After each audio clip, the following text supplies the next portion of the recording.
Trottinettes électriques, drones avec passagers ou encore taxis volants, les nouveaux moyens de transport se répandent partout autour du globe, avec la question qui sous-tend ces expérimentations et qui se pose particulièrement en cette saison touristique. Peut-on voyager autrement pour réduire l'impact de nos déplacements sur l'environnement? Le secteur des transports a en effet une lourde part de responsabilité dans les émissions de gaz à effet de serre, cause principale du réchauffement climatique. En France, par exemple, c'est la première source à hauteur de 29,7% devant l'industrie et l'agriculture. Cette prise de conscience a déjà poussé certains citoyens à changer leur manière de voyager et à arrêter de prendre l'avion, raconte The Guardian. Parmi les repentis interrogés dans le journal britannique, certains se targuent de ne pas être montés dans un avion depuis plus de 10 ans, un peu comme d'anciens fumeurs qui parleraient du tabagisme en se félicitant de leur nombre d'années sans avoir touché à une cigarette.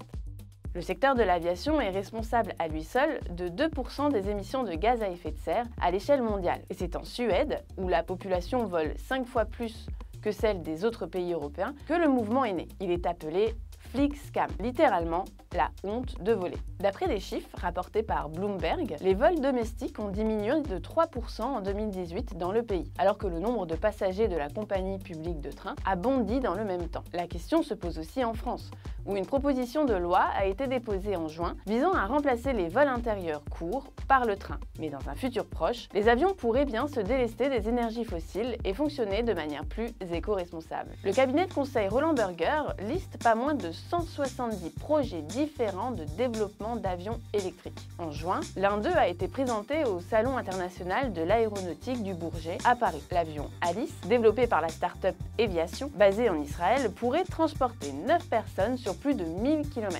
Il pourrait par exemple assurer un Paris-Milan. Et la demande d'avions plus verts est déjà forte. En Écosse par exemple, le secrétaire du cabinet chargé des transports, Michael Mason, envisage sérieusement les vols électriques pour relier entre elles les îles écossaises.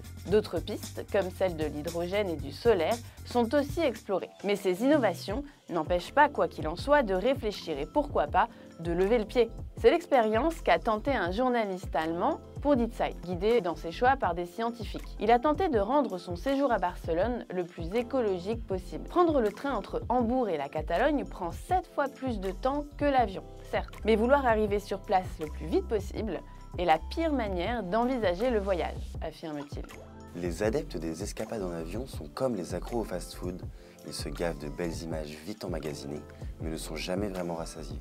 Les scientifiques lui ont donc plutôt conseillé de faire du trajet une partie intégrante du voyage et de privilégier les activités les moins nocives pour l'environnement. Se surveiller en vacances, le journaliste le reconnaît, c'est un peu comme un gâteau sans sucre. Mais dans un futur proche, les voyageurs n'auront peut-être pas d'autre choix que de se mettre à la diète.